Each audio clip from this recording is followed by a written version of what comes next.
My name's Jessica Nordhaus. Ooh, that sounds loud to me. I am State Director for Congresswoman Balint. Here with the team tonight to bring you a town hall and to hear from you what is on your mind and get your questions answered. If you are on Team Balint, I'm going to have to do this in a minute because I see we have some folks outside, but I just want to point out our staff so that you know who you can go to with questions. We will be here after the Congresswoman leaves tonight, and we're happy to ask any questions, to give you our cards. You can always reach out to us. Our office number here in Vermont is 802-652-2450. We will say that a few times in the course of the evening. So I know that we often have elected officials, local elected officials, state office holders at our town halls, but I also know that it's a very busy time in Montpelier right now. If you are a state or local elected official, will you raise your hand, please, and we can recognize you? Thank you. Thanks for coming. So these are great people for you to take your local questions to. And tonight we're going to focus on questions of importance and concern to you at the federal level. So our goal here, the Congresswoman is going to say a few words, and then we want to get to as many of your questions as possible. So we will, if you indicated that you would like to ask a question, you would have received a lottery ticket at the beginning. That is your ticket to get to the queue and ask a question. I will explain a little bit more about that as we get there. Anything else I'm forgetting, Morgan? How about Team Balint? How about you stand up now? Team Balint, give a wave if you are part of the team.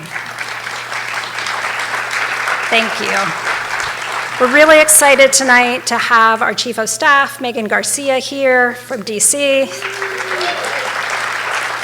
And our Communications Director, Catherine White, who's up in the back running the live stream, also in DC. So it's a special night for us all tonight, and we appreciate you coming out. And with no further ado, I'll turn it over to Congresswoman Becca Balint.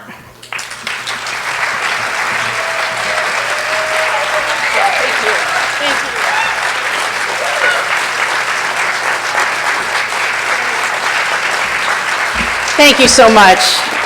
Thank you. Hello, Rutland. It's nice to be here. It's nice to be here. I know it's been a challenging day for many of us as we've watched what the president has been saying and tweeting. And I just want to start there. It's very, very concerning, and certainly his actions are not befitting the office of the presidency.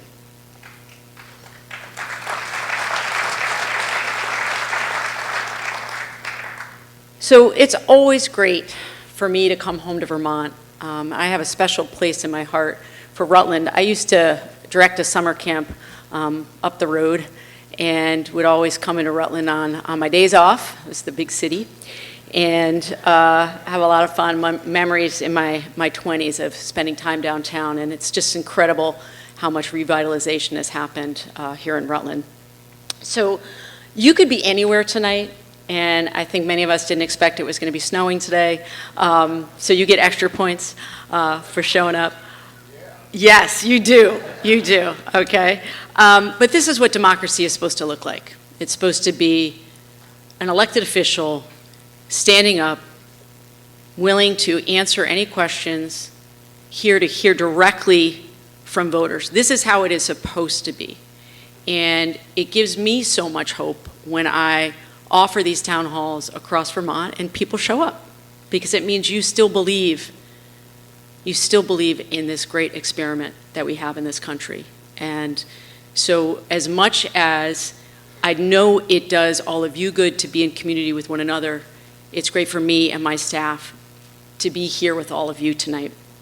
So from what I've seen in DC, and I'm sort of here as proof of life, so you can see that I'm still okay, is that a lot of elected officials have forgotten what it means to be a servant leader. They have forgotten what it means to truly represent the voters. And it means putting all of you at the center of the work that we do. And it can be challenging sometimes, because sometimes there are some voters that see issues one way, and another group of people are calling your office and they see it a different way. But the most important thing for me is that every time I walk to the floor of the House, or any time that I'm going to committee, is to remember the voices of Vermonters, all of the people that I've heard from at town halls, all of the organizations and businesses that come to my office, all of the students that I've talked to and heard from all across Vermont. That is what guides me in my work. And again, that should not be an anomaly. That should be the work of all the elected officials in Congress right now. And unfortunately, we're not seeing that in every district. So I know that what is happening right now is incredibly overwhelming, and it can be very scary at times. And I know from hearing from a lot of Vermonters that people are having a hard time finding any sense of hope for the future.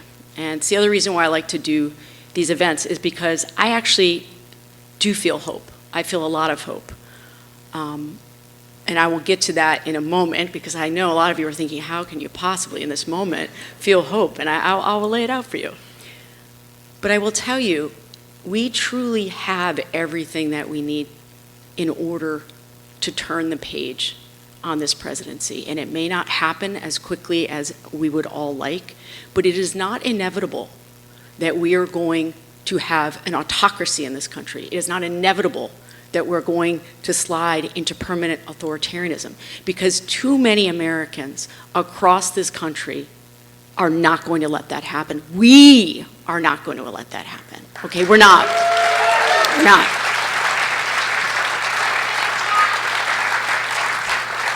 Because it is in our hands, and I know it doesn't feel that way right now.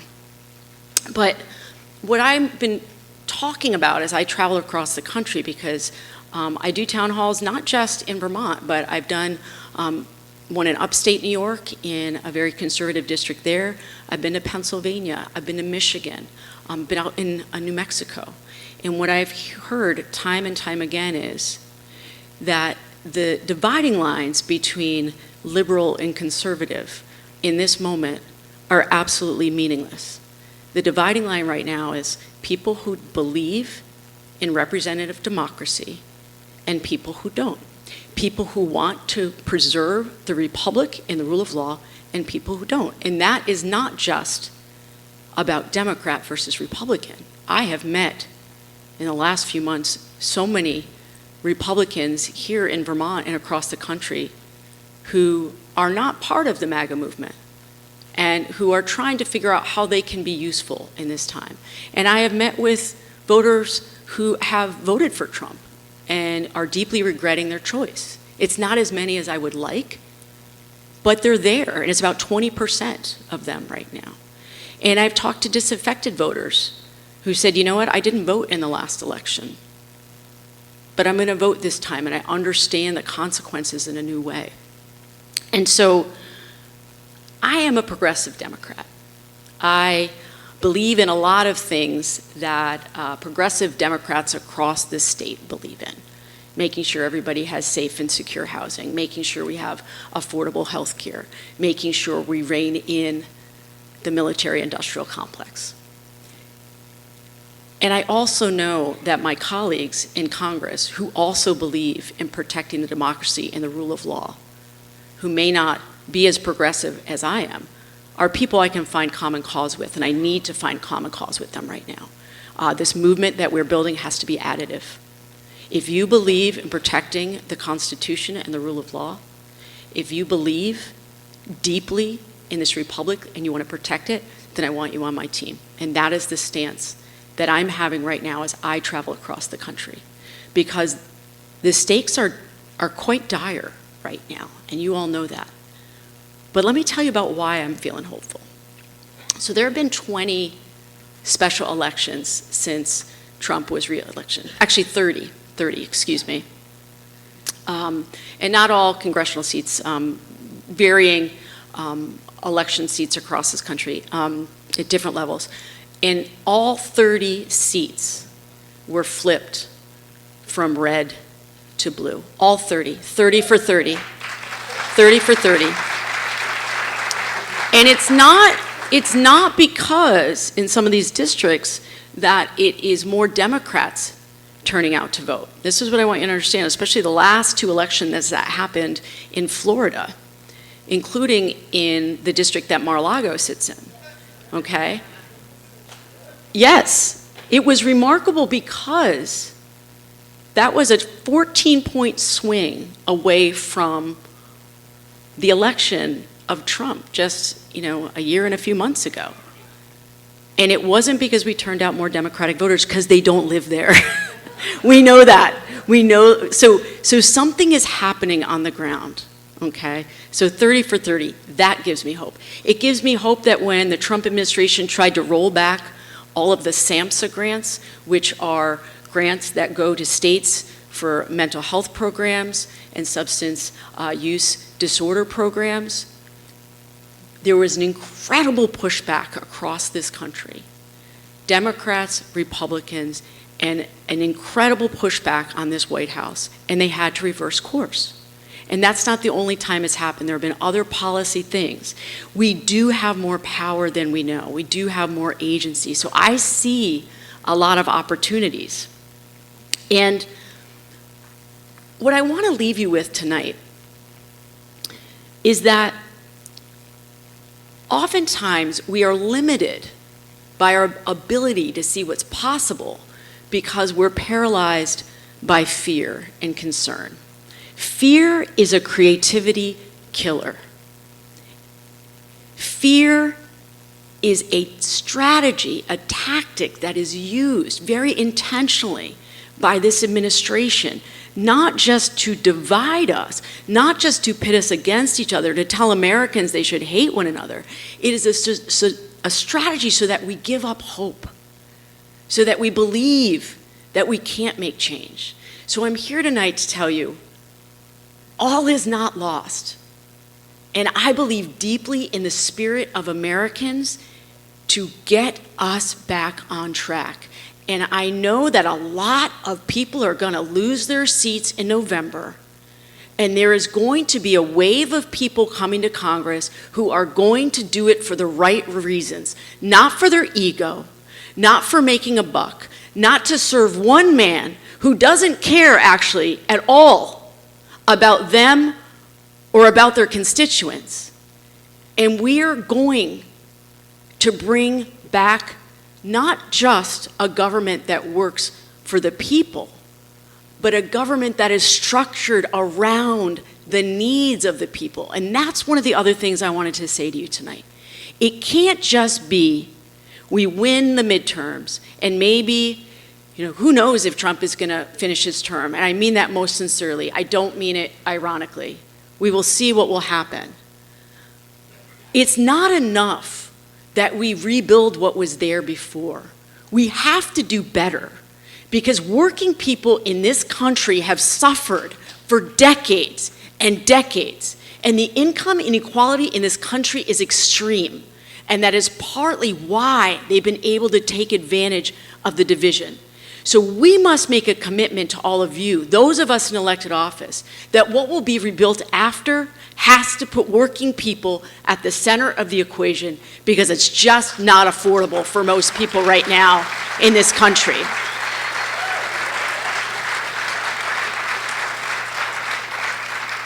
And I spent time in Chicago when there was a terrible ice surge there. I spent time in Minneapolis, St. Paul in the midst of their surge. And I will tell you, as dark as it was, as painful as it was to hear these stories, it was also incredibly inspiring because regular people who had never, ever stood up for their neighbors, who had never, ever been out to protest, who had never, ever taken to the streets, decided it was time for them to do that. And that is happening across this country and not just in booming metropolises like Rutland, okay?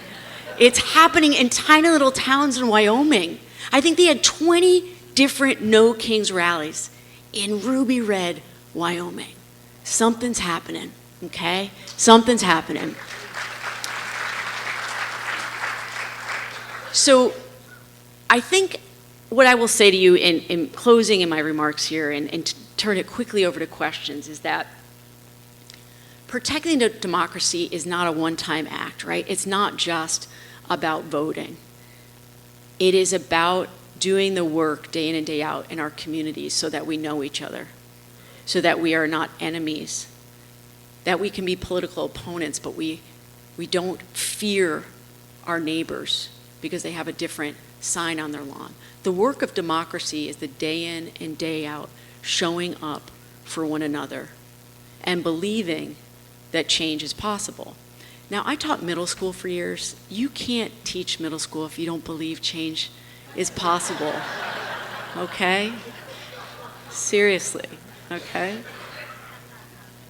So I am a very, very optimistic person, but I also see the real signs that there's a shift, there's a change in the air. And I want you, as much as you can, to try to hold on to that tonight as I answer your questions. And as I say, ask me anything, and I will answer the best of my ability. But it is the honor of my life to get to serve all of you in Congress. And as hard as it is in the Viper Pit, every day I walk from my apartment to the Capitol building, and I think I am the luckiest gal in the world that I get to represent Vermont. So thanks for coming out here tonight, and let's get to the questions.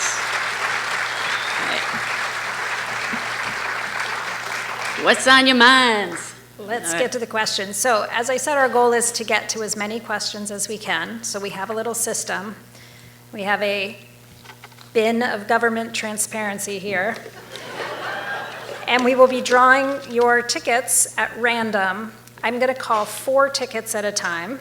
If your ticket number is called, please make yourself known to Aiden and Gus, who have wireless microphones, and they will come to you. If you're able to get out to the end of your row, great. If not, I'm sure we can get the mic to you.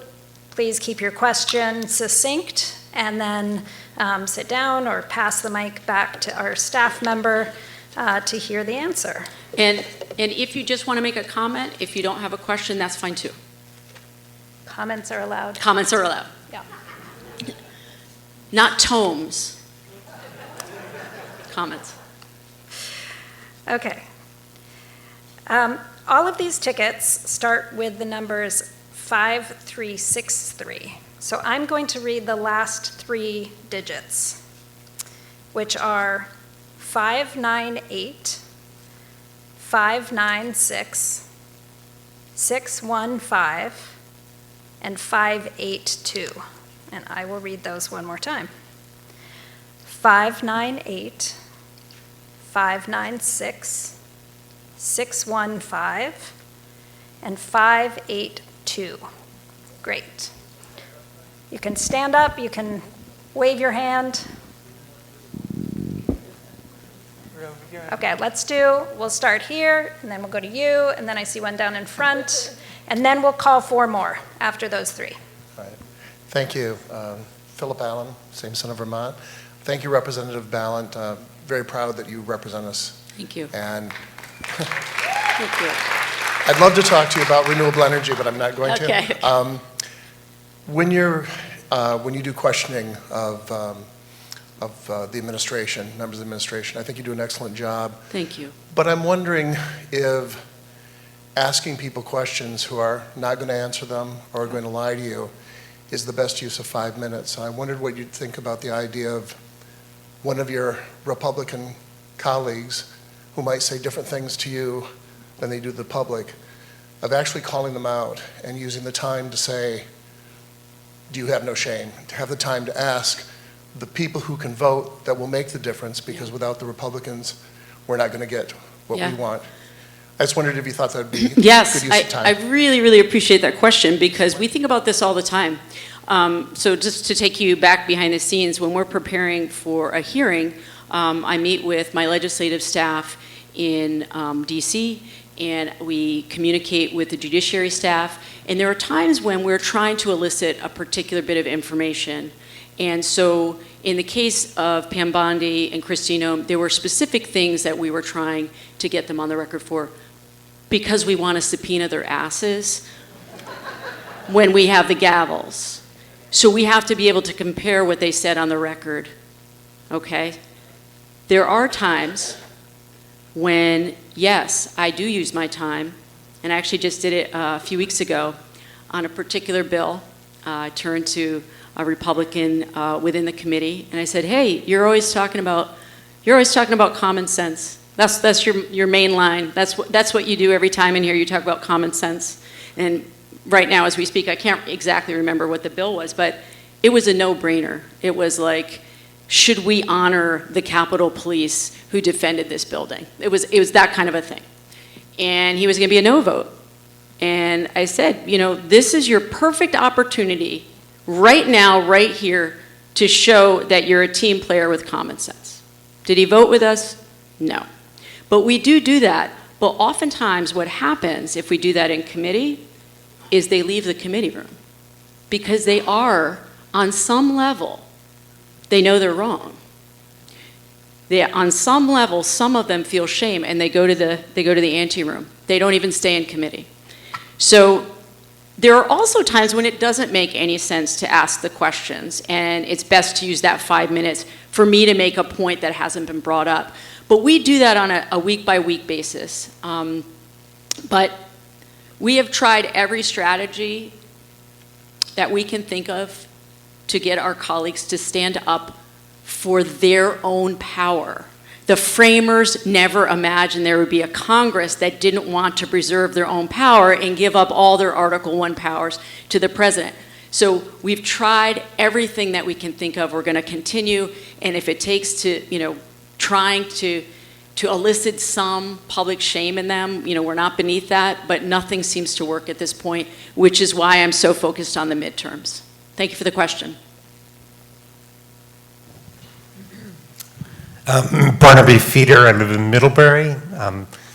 Really appreciate your being here. I just saw you at the Rutland NAACP meeting a while back when you came from Minnesota with very little sleep. Yes, that seems to be a theme this term. And got us all very excited. Thank you. I have a question that's a little bit of a downer. I also feel this. Wait, in the Trump era, you have a question that's a downer? I wasn't expecting that. I feel this good thing building you're talking about, but yes. The fact of the matter is, even if the Democrats take control of the House and by some miracle actually gain control of the Senate again, you've got a president who can veto everything you do and doesn't have to spend, apparently, what you're passing appropriations on.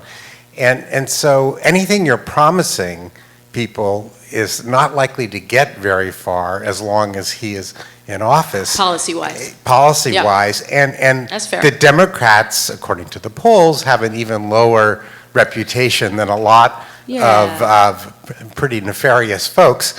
So how do you control people's expectations about what you can do when you are in power so that you, or sort of in power, so that it doesn't look like you're even worse than your reputation?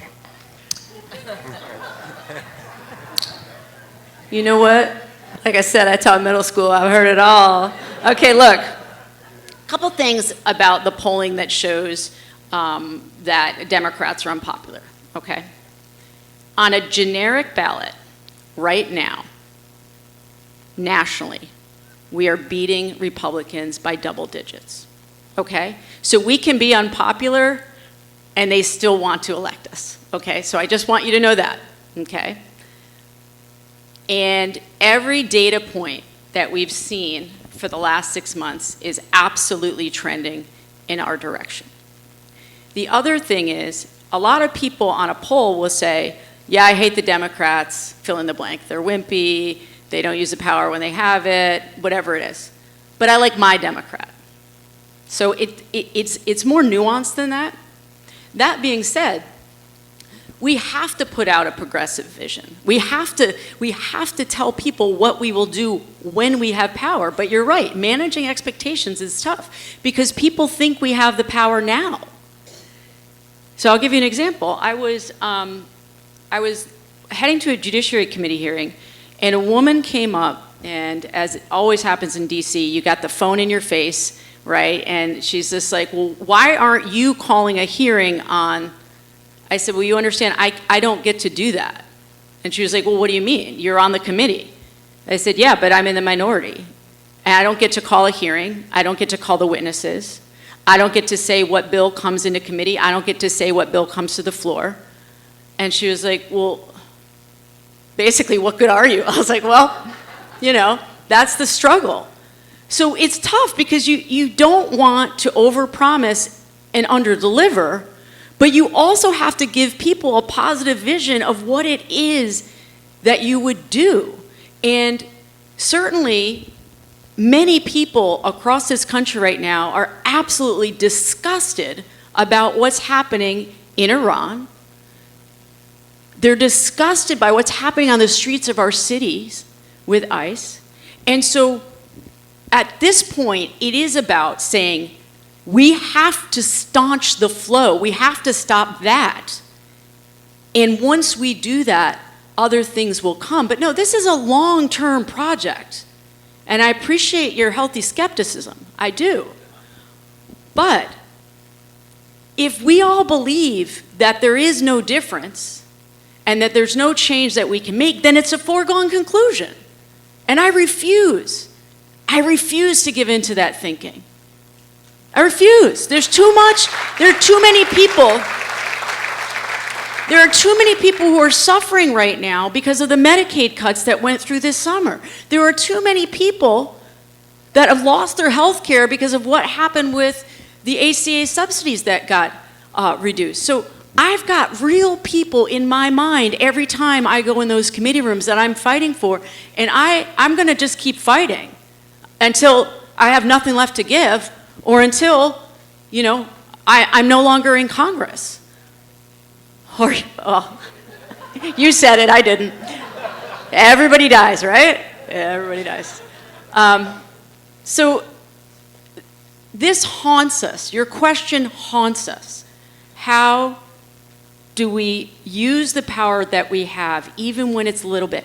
Okay, this is what I always do. I go on very long time, and other people want to ask questions, but I like to get into the details because I was a history teacher. Okay, this session, we have seen an incredible thing happen on the floor of the House. There is a very arcane tool that we can use called the discharge petition, okay? It used to just be an idea. Nobody ever really used a discharge petition. Nobody was able to do an end run around the Speaker of the House. We've been able to do that in the minority multiple times. This shows the weakness of the Speaker, but it also shows that Republicans understand that their days are numbered. So we're going to keep using those tools. All right. Who's next? Hi, I'm Jennifer Sykes from Chittenden, and I'm going to bring up another bummer subject. But I'm just wondering, I've heard that in other countries, people who've been involved in the Epstein files, implicated, have been taken to task and have like legal repercussions, but nobody really has in this country. And I'm just wondering, where are we at with that, and are we going to make any forward movement? I'm so glad you asked that. Actually, Thursday night, I'm going to be meeting with the ranking member of the judiciary, Jamie Raskin, and a woman that you may have seen if you follow on social media, a representative named Melanie Stansbury from New Mexico. Yeah, you guys know her. I love her. She's my good friend. We are going to be meeting over Zoom with Epstein survivors again, talking about next steps. And so it's very important, again, that we are putting their needs at the center of the work that we are doing. Robert Garcia, who is the new ranking member on oversight, is terrific. He is like a dog on a bone, and they're going, as I said, we have to win the midterms so we have subpoena power, so that we can continue to hold these people accountable, including Pam Bondi, who's no longer in her position, but still can and will be subpoenaed to answer questions, okay? But you're right. There has been an incredible group of people in this government who are being protected by other really powerful people. One of the questions I asked in the Pam Bondi hearing, why is it that you have 3 members of your administration who are implicated in the files, and you, Attorney General Bondi, have never asked them questions, right? So what, she said the Dow, you know what she said.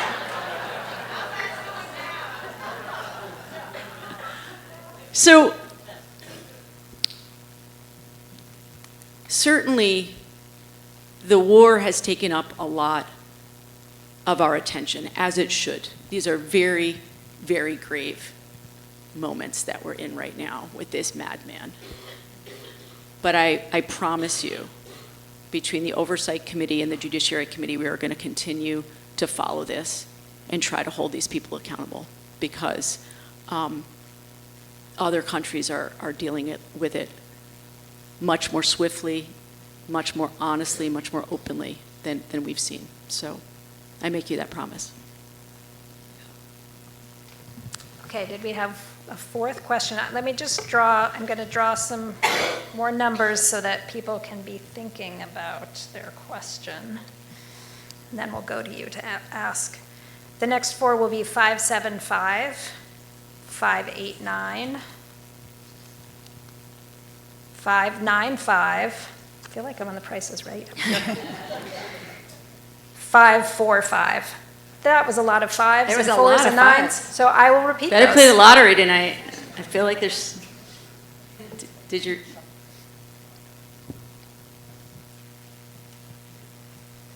are you set? I'm set. Okay. You were just talking about the war, and that's where I wanted to go about the madman. By the way, I'm Pat Hunter. I'm in Rutland town. Sorry. Nice to meet you. Just the concern, and I don't have it in the form of a question because That's okay. it's such a big issue. How do you frame a question that we have someone who has such extraordinary military power at his fingertips, and we have a military that has been the leaders have just been retired and fired forced out, and how do you see this in terms of what controls there are? I used to think that there was some sanity at some levels in the military that would hold back from doing things that were war crimes, and we're committing war crimes. And we have an 8 o'clock deadline tonight with a man ranting about cultural elimination. Yeah. Anything you can say that could help us? So obviously, as I started, with, he is not fit to be the president of the United States. His posts are absolutely terrifying. They're incredibly dangerous, not just for the safety and security of Iranians, but also for the entire world. And just before I came on stage, I talked to my comms chief and said, I want us to post right now, directly addressing Admiral Carroll, saying, you need to remind your people, and you need to not obey illegal orders, especially as it relates to nuclear weapons. And more of that needs to happen. So look, I have sat in classified briefings, so-called classified briefings for this war, in which I had Secretary Hegseth and Marco Rubio, people from the CIA there, who are there supposed to be answering the questions posed by members of Congress. The level of contempt with which we were treated, and I can't tell you about exactly what is said because they're classified briefings, but I can tell you that they did not feel like they owed us any any explanation, any timeline, any details, anything on costs. What is it that we're supposed to say to our troops here in Vermont who have been deployed and to those families when there seems to be no real, scope on the mission? And so we have to continue to put pressure on the Speaker of the House, on Speaker Thune, to use the authority that they have to reach out to members within the cabinet. So a lot of people have been asking me tonight about the 25th Amendment, and I think I should just address it here. I just want to lay out for you clearly what the hurdles are, because I think the safest thing for us, obviously, is to not have this man in the presidency anymore. I think we can say that. So to invoke the 25th Amendment to remove the president from office is complicated. It requires the vice president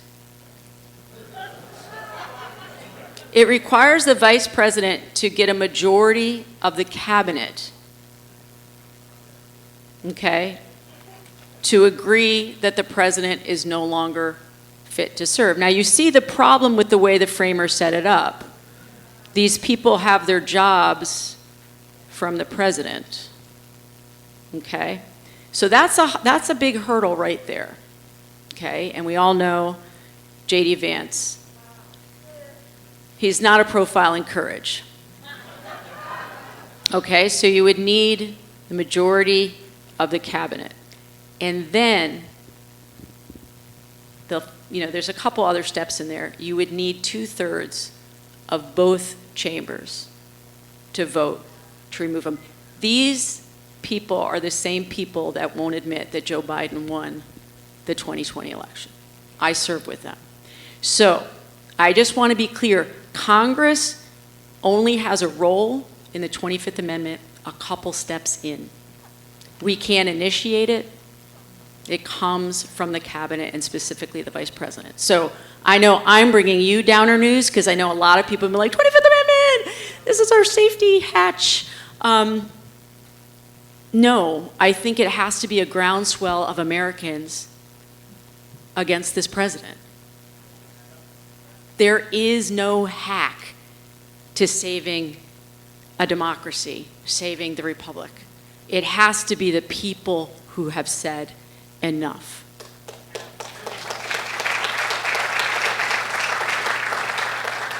And unfortunately, what I've seen from our Secretary of State, he is not willing to stand up to this president.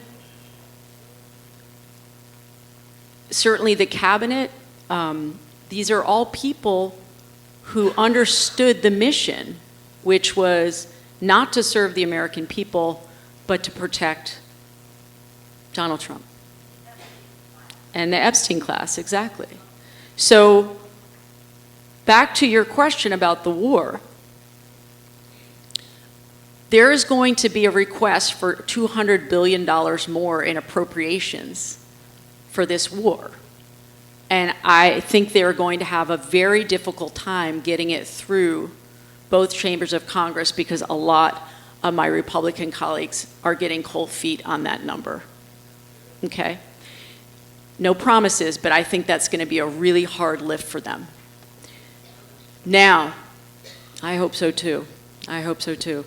But we all have to use our voices in our circle of friends, in people in other states, in other districts, people who have members of their family who are serving. Family members have to be speaking out about their discomfort with what is happening at the top. And I wish there were a safety valve. And I'll just say it again, the framers never imagined we would be here. They didn't. So much of this is norms, so much of this is custom, and that's some of the work we're going to have to do is to change these norms and customs into very clear laws with accountability and consequences. That's what needs to happen. So I think you all know I'm an outspoken critic of this war. I have consistently voted down the military budget. I will again. He's asking for a $1.5 trillion military budget. We've never passed a military budget above $1 trillion. I mean, this will absolutely decimate programs that you all rely on in your lives. And so I knew it would be bad. I knew that it would be really bad, but I didn't think he was incompetent, and I will say stupid enough, to engage in war with Iran when every other president has looked at this and said, this is a zero-sum game. Here we are. Okay. Why don't you give a wave if you hear your number, just so our mic carriers can see where you are, and then you can stay comfortably seated. 545, 595, 589, and 575. So I see 2 here, 3 here in the center. Okay, and if your question has already been asked, that's fine. You can just keep your hand down. Part of me over We here. got. So you don't have to move.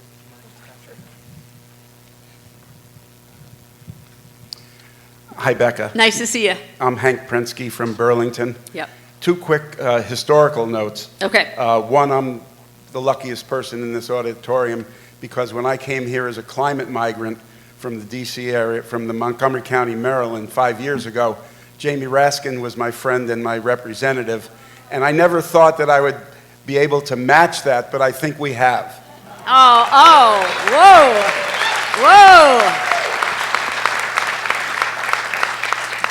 You are too kind. You are too kind. The other historical fact is I'm 80 years old, and I sat in my high school classroom under the desk during the Cuban Missile Crisis, and I haven't felt that kind of fear until today. Yeah. In that last few years. I don't have a very specific question, but I do have some really important angles that we're missing. When we talk about the war, we also need to talk about the war in Gaza. Absolutely. We also have to talk about all the other wars that he's brought us into. Yes. At the same time, I saw a play the other night called Treaty, and it was a play by the International Campaign to Abolish Nuclear Weapons. There is a treaty at the United Nations signed by 99 countries and hundreds of cities and states trying to get to the point where we abolish nuclear weapons. These are all threats to all of us every day. Absolutely. But we haven't been talking about it. If you ever get a chance to see the play called Treaty, it's mind-boggling about how dangerous a time we actually are living in.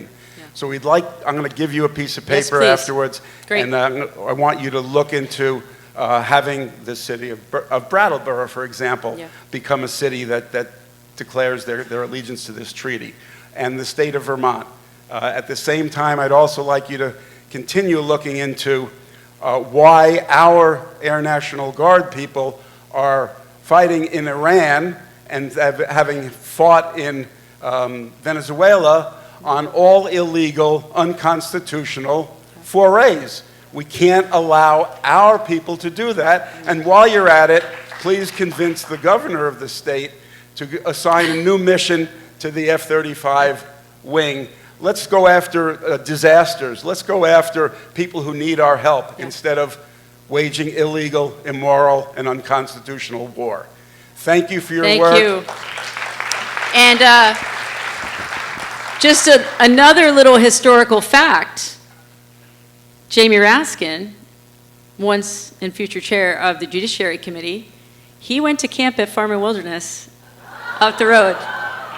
Yeah. Thank you for that. Thank you for that.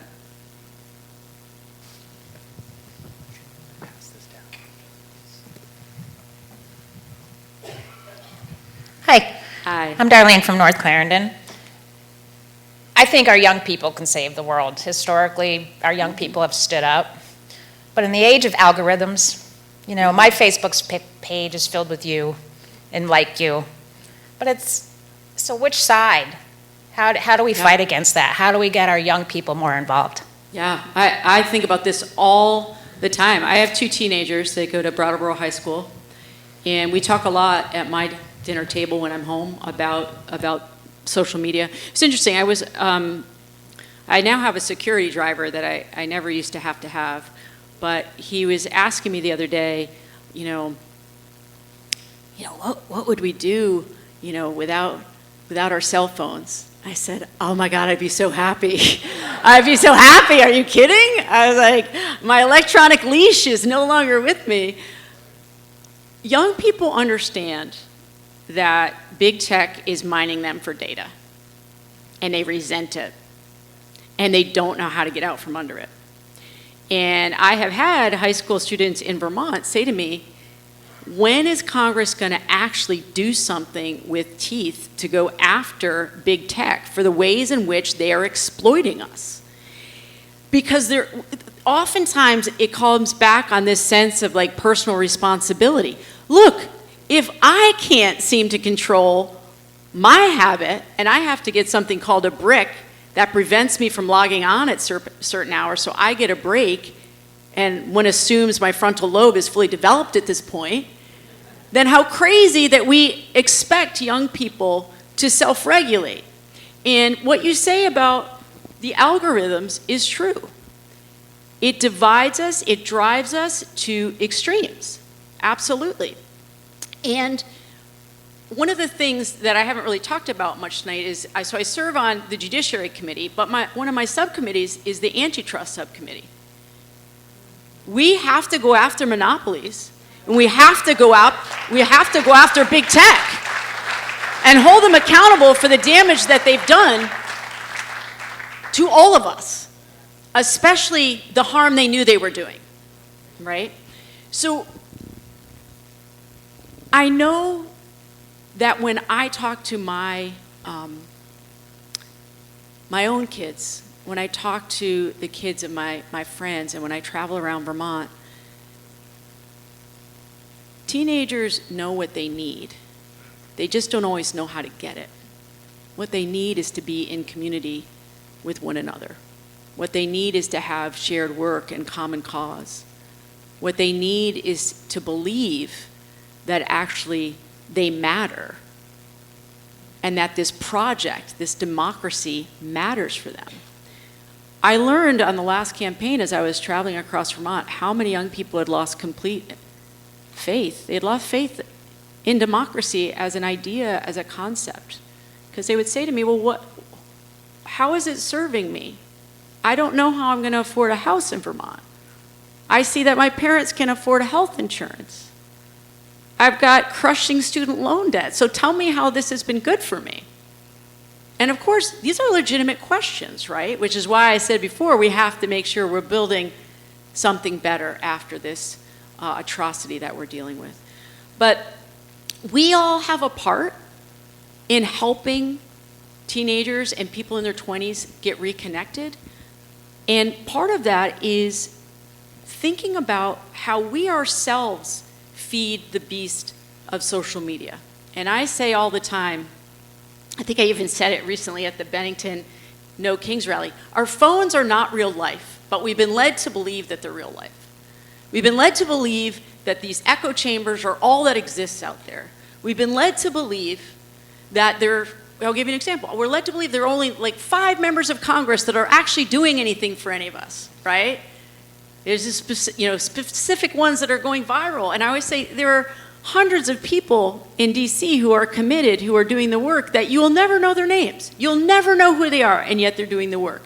And that's true in terms of how we see the world through our phones.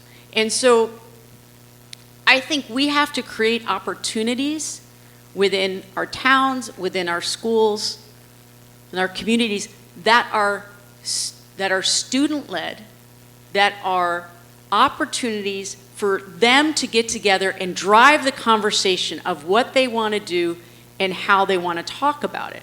Oftentimes what I see is you will have good-meaning folks in towns in Vermont, older folks, so I would say, 50 and up, who desperately want to get more young people involved. They plan an event, the young people are like, thanks, but no thanks. And they say, well, why don't young people come? It's because they need to be in the driver's seat. And as much as we can put them in the driver's seat, the better. The other thing that I want to say, and I learned this for my own kids, just because they're not showing up at rallies or standing in front of the post office with a sign doesn't mean they don't care. Doesn't mean they're not organizing in their own ways. And we have to give them some grace right now because all they've ever known is chaos.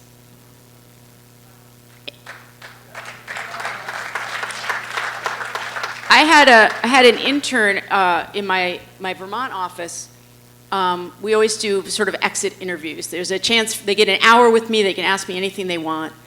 And we got to talking about the pandemic. And I just, said, well, we've all pretended like this unbelievably traumatic thing didn't happen and didn't scar millions and millions of people across this country, in addition to all the deaths that happened. And we just sort of pivoted as a society. And yet there's an entire generation of kids who are still dealing with that trauma.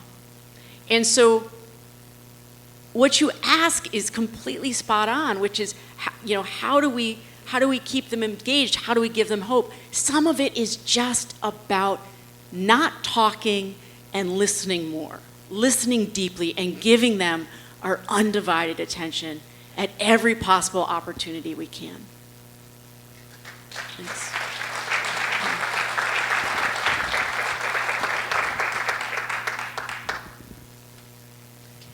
Hi, how are you? Mike's coming your way. Just gonna get some water while you talk. Hi, Becca. Hi. I'm Wyatt Waterman from Brandon.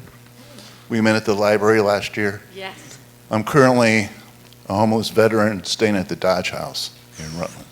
So I just want to say thank you for all you've done for us. Of course. And we're counting on you. Thank you very much. Thank you, and I.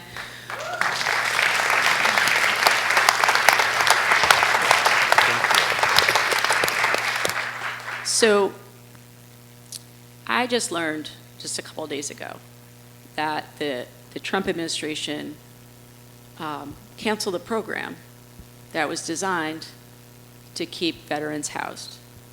And many veterans, thousands of veterans across this country have defaulted and will be without a home. And so it's about priorities, right? We got money for war.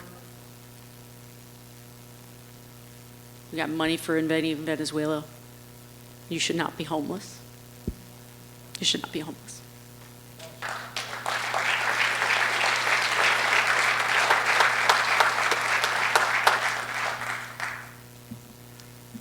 Did we have a fourth? Time to draw. What did you call it? The Tickets, the bin of government transparency. I love that.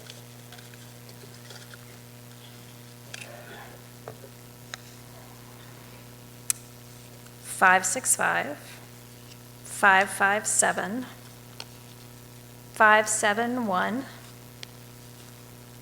and 586. 565, 557, 571, 586. Coming to you over here. Okay, Aiden's on it. And this one here too. Okay.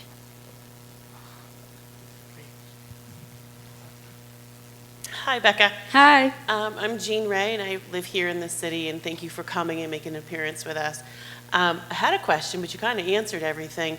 Really, I think what we want to know is how do we get Mike Johnson back into get Congress back into working again Yeah. and start solving some of the issues that we're seeing. Yeah, no, this is the crux of so many of the problems that we have in the House right now.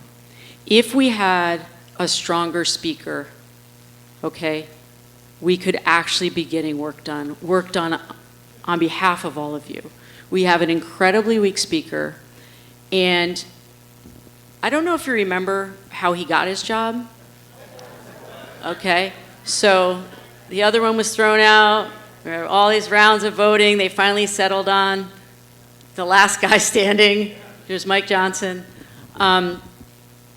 He is so afraid of his own people that they are going to remove him from his job that he sort of goes any way the wind blows. So I'll give you an example, and then I'll get back to your question. But I just want to tell you about the absolute and utter absurdity of my job sometimes. So a couple weeks ago, it was the week before No Kings, and we knew that there was a deal working its way through the Senate to finally open the government back up, because we've been in a partial shutdown for a long time.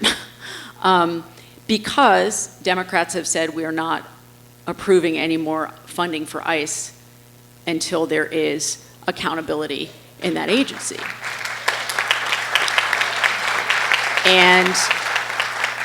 And so the Senate, under John Thune's leadership, they were able to get a bipartisan agreement. And it was on something called a voice vote. So it was just a collective vote. Yes, Democrats and Republicans agree we're going to fund all these other parts of the Department of Homeland Security, but we're not going to fund ICE right now until we deal with these issues. So we had an agreement. It was on a glide path into the House. We were just supposed to go in and on a voice vote, bipartisan, we were supposed to vote on it, open up the government, pay TSA workers, deal with the long lines, all of these things. And we all expected that that's what was going to happen, because that's what would happen in a functioning government. But Speaker Johnson refused to bring the bill to the floor. And it was a very small number of people, the so-called Freedom Caucus, who basically had a fit. And I'm sure at some point in the office was like, well, if you do this, if you bring it to the floor, keep in mind, there are enough votes on both sides of the aisle to pass the bill.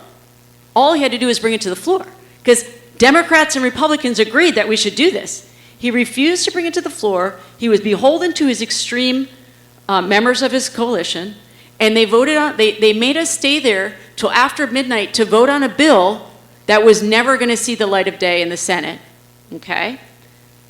And then last week, we heard, oh, Speaker Johnson realized maybe we should just agree to that bill that we said we wouldn't do. But again, it was supposed to come for a vote earlier this week, and again, certain members of his coalition refused. He is letting a handful of extremists control all of us. It's not just about my power. My power is derived from you. It's your power. When he doesn't let a bill come to the floor of the House, he is preventing you from having your voice heard. That's the piece I don't think really gets through sometimes on the news, because it's always about this racehorse. It's like, you know, who's up, who's down, who's winning. No, when these things happen, you're being disenfranchised because the government is still shut down, TSA isn't being paid, all because this weak speaker won't do his job. So we're going to continue to do discharge petitions. We're going to continue to do the work behind the scenes, which is happening this week with people across the aisle around this $200 billion ask for the war. There are people still trying to do the work, but he is a huge impediment to the functioning of government. And it makes me so angry on behalf of all of you.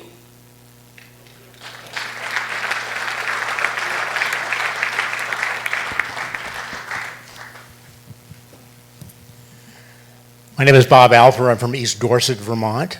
Hi, Bob. And My kids went to Farm and Wilderness as well. Woohoo! 15. But this is a serious question.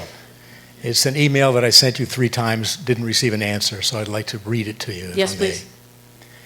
After they slaughtered 1,200 Israeli civilians on October 7th, Hamas hid beneath homes, mosques, hospitals, and schools, and thousands of civilians died during the Israeli pursuit of these terrorists. On September 17th, you labeled that a genocide. During World War II, nearly 500,000 German civilians living in non-military cities of Dresden, Hamburg, Berlin died in Allied bombings. As many as 800,000 Japanese civilians living in non-military cities of Tokyo, Hiroshima, Nagasaki died in Allied bombings. My question, Becca, were the United States and Great Britain also guilty of genocide? Well, I appreciate the question. And I will tell you this.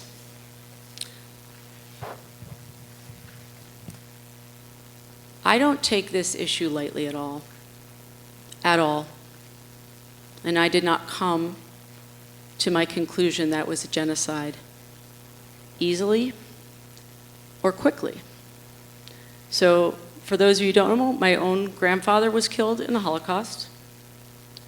And my entire life, I have been taught to look for the signs of fascists and of people who don't value human life.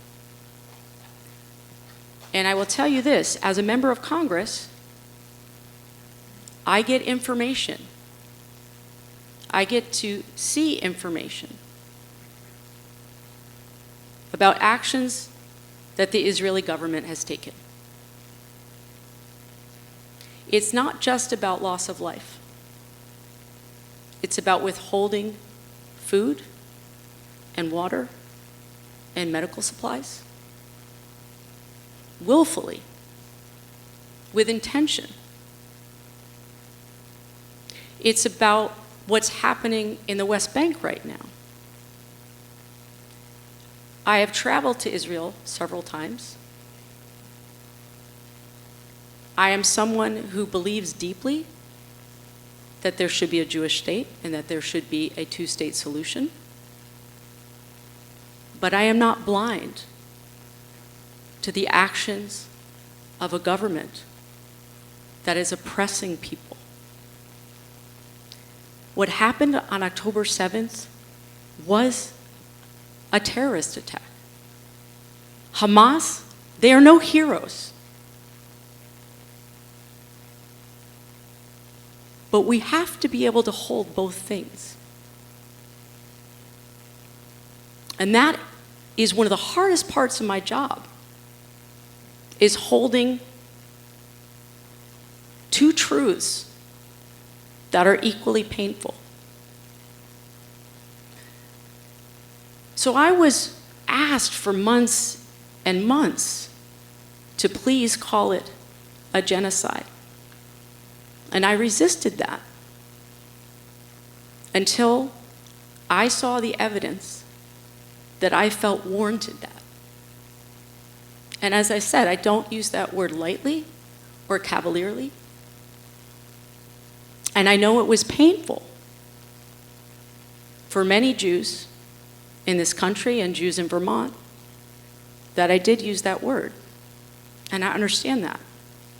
I cried a lot of tears over it. I still do. But I want Israel to be better. I want it to be better. And it will not become better if we do not, in this country, hold it to higher standards.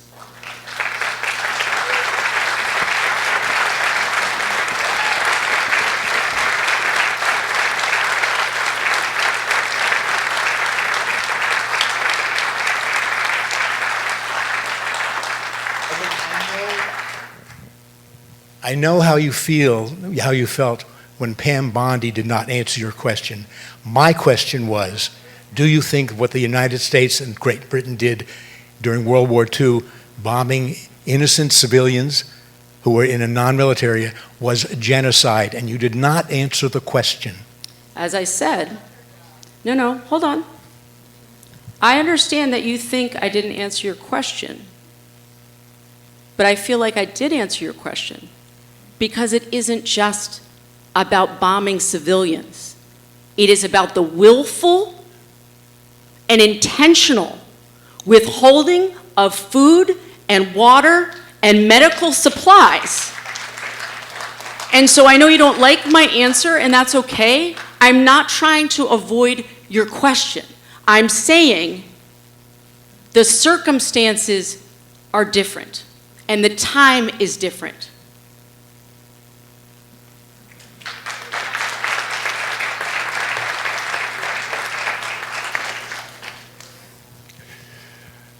I have to follow that. My name's Dave Curtis. I live in Shaftesbury, which is in Bennington County.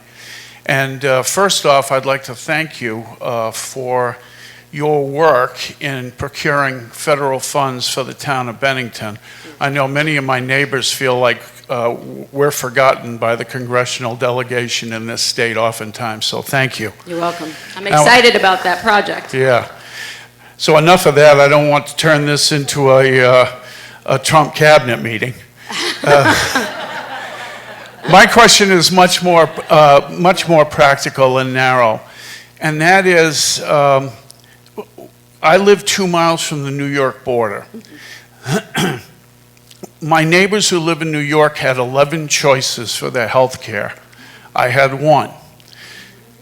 And so why is that the case? But more than that is, as I recall, the Affordable Care Act, when it was passed, was really passed as if it was a work in progress, something to be worked on and perfected. Well, that certainly hasn't happened. So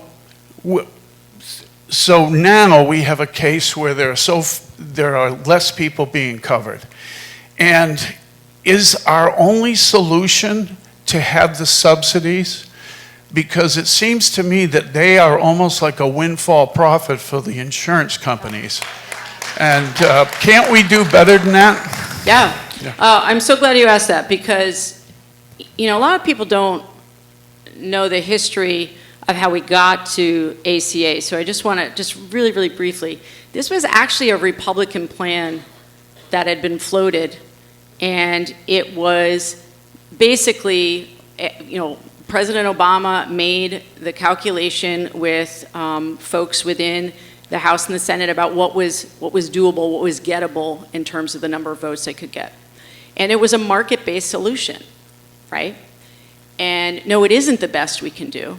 And many of us in Congress who were pushing for the extensions to the ACA tax credits was not as a permanent extension, but as a stopgap. So as you said, we would have the time to improve upon it. And if not improve upon it, then, what I want is, I want some version of Medicare for all. That's what I want. That's what I want. The problem was, historically, that the Republicans, this became their Moby Dick. This became their white whale. And the number of votes that we had in the House and the Senate to defund, to destroy, to dismantle the ACA happened immediately after the law was passed. So there was never a time at which we weren't, and I wasn't even in Congress then, but playing defense against this movement. But I think we all know right now, this is not a great solution. And what has been so shocking to me is, as this administration talks about waste, fraud, and abuse all the time, we have seen a tremendous amount of waste, fraud, and abuse with the brokers who are involved in healthcare, right? And the middlemen and the pharmacy benefit managers. And so, no, it's not the best we can do, but I fear that right now, when we can't even get Republicans to extend something to give us time to work on it, I fear their entire strategy is to dismantle it and make it so that there isn't a viable option for people except for to to pay out of pocket without any kind of subsidy. And so I will continue to push for Medicare for all. I know Bernie and Peter and I are all on the same page about this. And I do feel like there are more and more people in this country that understand that unless we get a handle on the exact issue that you're talking about, that there seem to be some people in the system who are making out quite well, and those are the insurance companies, then we're not truly going to have the health care that we all need and deserve. So I have a lot of hope for the future around this issue because, unfortunately, so many healthcare systems across the country are really on the brink, given the $1 trillion that they took out of the Medicaid system in the bill last summer. And you can't take $1 trillion out of the system without all of us feeling that. So unfortunately, no short-term solutions, but there seems to be more supportive, a concept of Medicare for all or something like that nationally than there's ever been. There's more support now than there was even a year ago. So I wish I had a magic wand. Yeah. Okay, Congresswoman. Yeah. I know you're not going to like this, but I think this has to be our last question tonight. What time is it? It's 1:15. Okay. Yep. And I do want to say we'll have this last question, and then the Congresswoman will have some closing remarks. But if you need us in our office, our number again is 802-652-2450. You can also find us through the website. If you need help with a federal agency, we all do casework. We're here to assist you with that. So reach out, please, by phone, by email. If you have a comment, want to get a message to Congresswoman Balint, or need assistance. Thank you. Thanks, Jess. Hi. I'm Bruce Bouchard. I live up at Nickwacket Street, 2 blocks away, and I spent a few years in this building. And thank you all, those of you who supported it. And look what's going on now. This is beautiful. There's a $6 million renovation that's been almost completed. Becca, you are doing a fantastic job. Thank you. Your questions in committee are so researched and clear and beautiful. Thank you so much. Thank you for saying that. I believe everyone in the room would agree that we have the most incompetent cabinet in the history of this country. Clap if you agree. When incompetence reigns, bad actors plan. That's what we learned from 9/11. Yes. $800,000 and 16 box cutters changed the world. Our wonderful Kash Patel fired 8 of the most competent Iranian security people, and nothing's been said about it. It has disappeared. So my great fear, unlike George Bush saying, swatting at flies, that there's someone out there protecting us from these bad actors, some of whom are in this country right now, are planning. What do you think?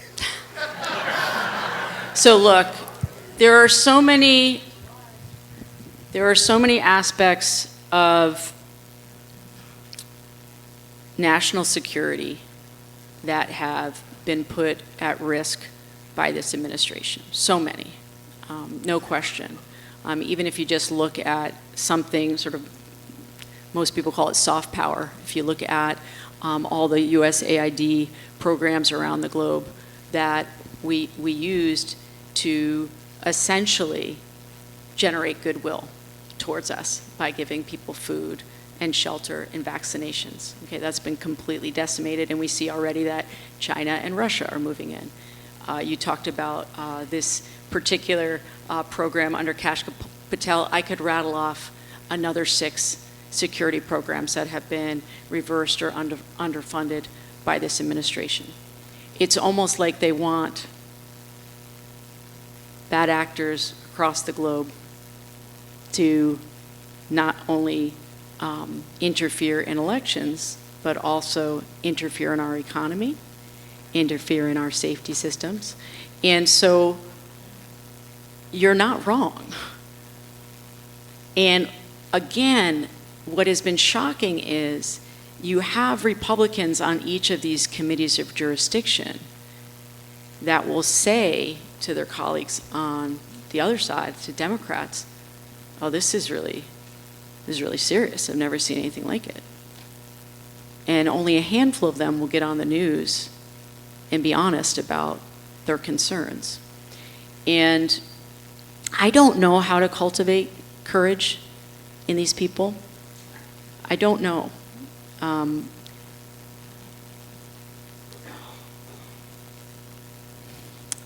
Kash Patel is there for one reason and one reason alone, and that's for his ego. That's it. And most of them are there for grift. They're lining their pockets. They're lining their pockets.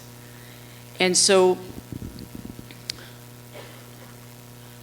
again, it's so tough because I don't have an answer for you other than you are absolutely right. These are the things that keep us all up at night, that they're not focused on the right things. They're telling us that ICE in the streets is keeping us more secure. They're telling us that bombing Iran is keeping us more secure, where these programs that have kept us safe in the homeland are being dismantled. And so you said, why aren't we hearing about them?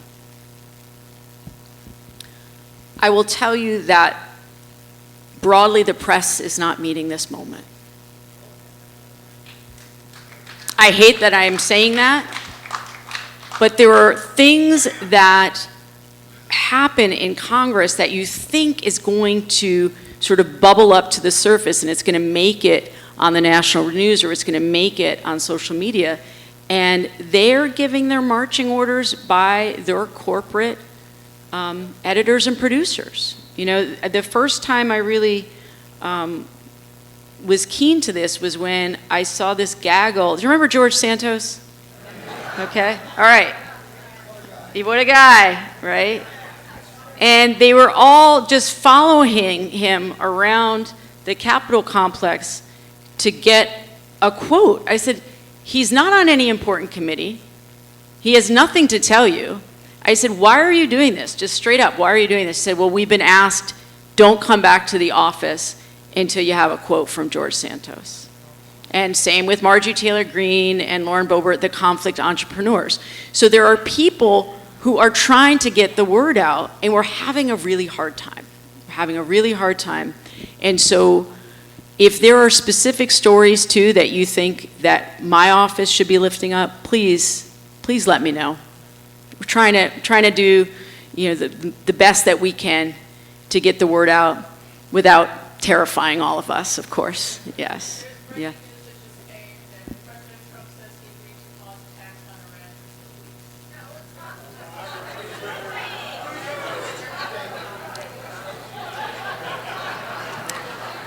So there was a political analyst that posted on Twitter a couple days ago.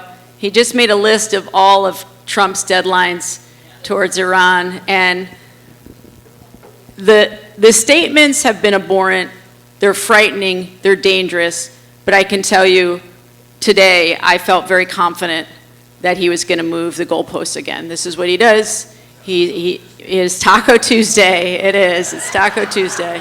So that's good news, I guess. We'll take it. We'll take it. Yeah. Yeah.